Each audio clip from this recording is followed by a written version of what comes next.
cili do ndaj me ne patjetër pasionin, po edhe punën, edhe një pjesë të krijimtarisë të tij, si shkojnë dinamika e jetës së një piktori. Unë të falenderoj shumë që pranuat ftesën zot Janan. Faleminderit juve. Edhe që na mirëpritet këtu te kjo studioja që në fakt mlinit t'ju a them është e kuruar mjaft mirë. Pyetja e parë që mua më vjen gjë e parë që më bëri përshtypje janë elementet kombëtare, ndoshta kjo është mënyra më e mirë për të nisur intervistën, po janë elementet kombëtare të pasuruara nëpër tablo. Pse kjo tematikë? Unë jam i prirur nga kjo temë, sepse për momentin edhe galerinë e ndërtova pas një ekspozite që pata 2 muaj më përpara në Kalane Toptanve. Ekspozita ishte me tematikë nga Tirana e vjetër antike, dhe një pjesë e punëve që unë kam ekspozuar tu janë punët që përbënin pjesën më të madhe të punimeve të ekspozitës. Këtu ka punë nga Tirana e vjetër, ku elementi kryesor është edhe pjesa e veshjeve popullore, e pjesës tabanit kombëtar. Ndërkohë, diçka tjetër për ta nisur intervistën ndoshta ashtu siç duhet edhe këtë bashkë bisedim, është ju keni studiuar arte, ju jeni formuar një shkollë arti edhe pastaj si ka vijuar krijimtaria juaj? Pas përfundimit të shkollës, unë në vitet 89 kam punuar në një nga ndërmarrjet e Tiranës, në ndërmarrjen Zog Galanteri, si piktor modelist. Ishte një eksperiencë shumë e këndshme për mua, sepse ishte hera parë që ballafaqohesha me tregun e punës dhe do të krijoja gjëra që në jetën time unë nuk i kisha bërë më herë. Eksperienca në atë ndërmarrje ishte sepse unë u lidha me prodhimin, kam qenë nga modelistët e parë të veshjeve të xhupave, modeleve të çantave, plus kam bërë dhe atë pjesën që dikur ishte emulacioni socialist, quajnë kohë, do të thënë të shkruaj edhe parollat të kohës. Do kishte edhe çik doktrinë? Normalisht. Por falë rrjedhës së ngjarjeve, me hapjen e Shqipërisë në vitet 90, unë isha i pari që depërtova në tregun privat. Ndërkohë ju përmendët hapjen e Shqipërisë edhe përmendët pak nga tematikat, përmendët faktin që keni punuar si modelist, që patjetër ju ka dhënë ndoshta ka rrjedhur edhe si pasojë një pasionit tuaj për veshjet edhe për elementet e veshjeve.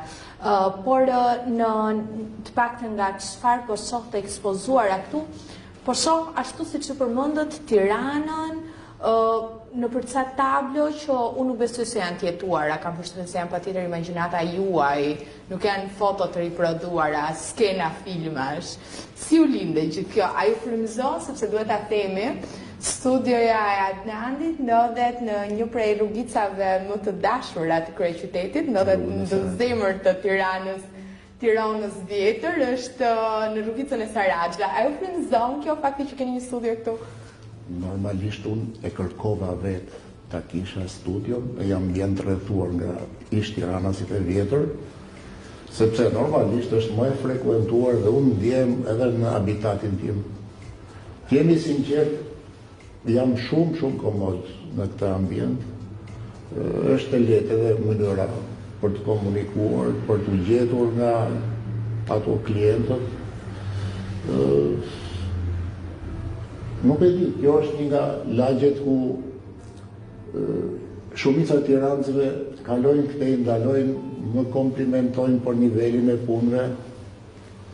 Nofta me tematikën që unë trajtoj, unë nuk jam edhe brez shumë i ri, domethënë e kam jetuar dhe kohën e para ardhjes së demokracisë, plus duke qenë familje tiranëse, autoktone.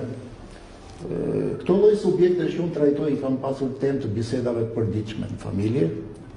Pastaj shfrytëzoj dhe materiale fotografike, kam shumë fotografi të vjetra të Tiranës.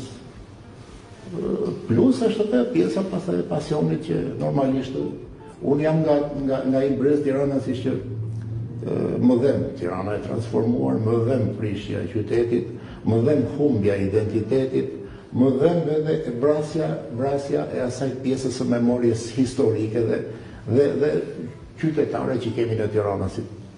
Jam munduar të trajtoj me pikturën time, duke trajtuar veten si një zë që del nga ulurima e penelit. Se për ishte kjo, në fakt, ndonë se me atë që ju përmëndët me faktin që ju dhembë transformimi Tiranës tonë edhe por në njëherë kjo është organike dhe është e pashmangshme për qytetet nda.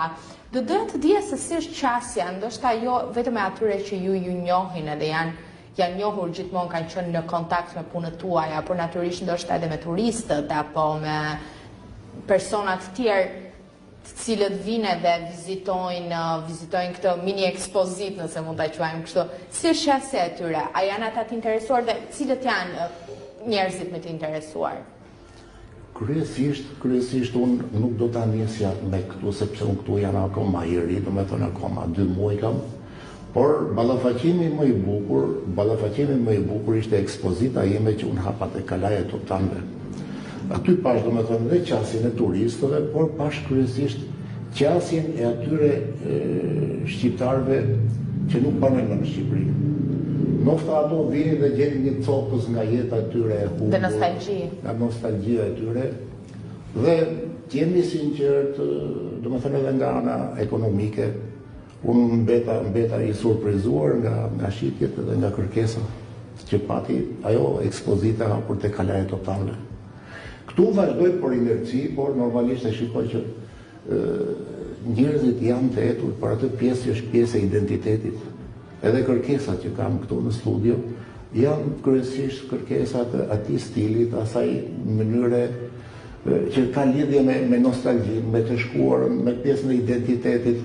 Mos jemi larguar në pak nga kjo, ndoshta edhe në pikpamjen artistike, edhe nga shija, ndoshta nuk po i edukojmë më brezat pikërisht me këtë që ju thatë, me rrënjët tona edhe me identitetin, ndoshta po tregohemi më të hapur, po vizitojmë galeri, jemi më të hapur se kur, Galeria Arti, edhe po marrim pjesë në për të gjitha ato që organizohen jashtë vendit, por mos ndoshta kjo po na bën të harrojmë edhe të distancohemi pak, të aneksohemi nga kjo kulturë që na përfaqëson? Normalisht, kjo është një ardhje natyrale. Njerëzit orientohen sipas shijes, sipas mënyrës së gustove të veta, por unë mendoj që kjo është shumë e rëndësishme. Do me thënë pjesa e vjetër, pjesa e asaj nga bim, pjesa e identitetit tonë. Unë këtë e shoh kryesisht tek brezi i atyre që janë më matur, brezi i atyre që janë prindër sot, brezi i atyre që janë më të studiuar, më të lexuar, sepse normalisht edhe kultura ndahet në nivele të ndryshme. Do të doja shumë që të mos i largoheshim identitetit, sepse normalisht kultura pa identitet është si puna e një njeriu që ecën në rrugës e nuk di të flasë. Ndërkohë, po brezat e rinj, si është qasja e tyre e brezit më të ri, pra me punën tuaj edhe me artin që ju bëni, për të kaluar më pas te kërkesat e tregut që ndoshta. Shiko, kjo është pjesa që unë e konsideroj si temën e akilit, ku ndjem më me dhimbje. Në tematikat që kam trajtuar, më kanë ardhur të rinj, më kanë ardhur që e kanë pëlqyer si tematik, por nuk e kuptojnë. Do me thënë, kanë lënë të kuptojnë që brezat që vinë po manifestojnë një boshlik të madh formimi historik. Sepse unë jam i prirur gjatë edhe pikturës historike, po shikoj që ka një tendencë për t'u larguar formimit.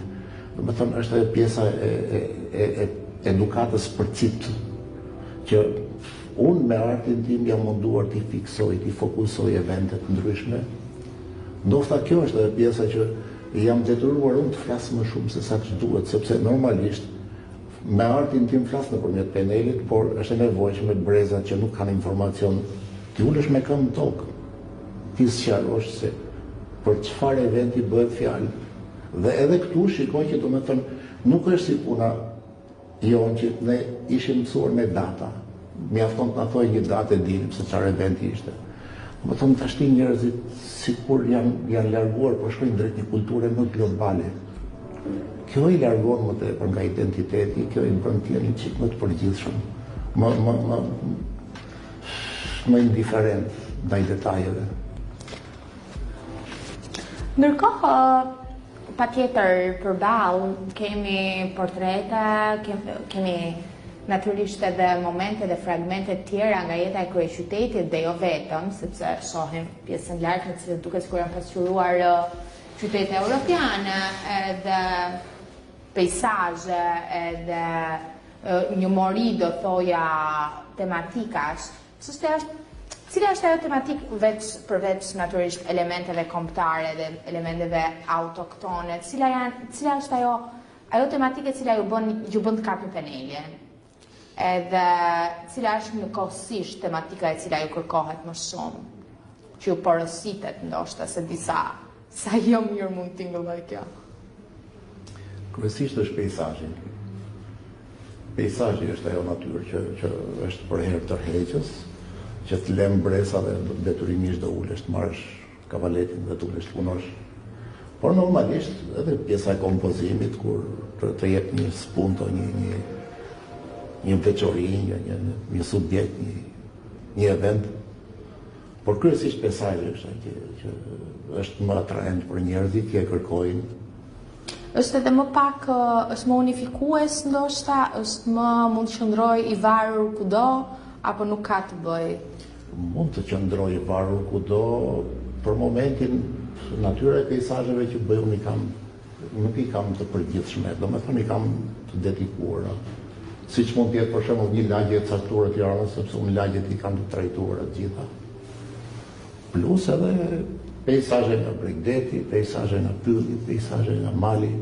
Domethënë të gjitha janë specifike. Mua kjo më pëlqen më tepër që të godasi diçka që është individuale.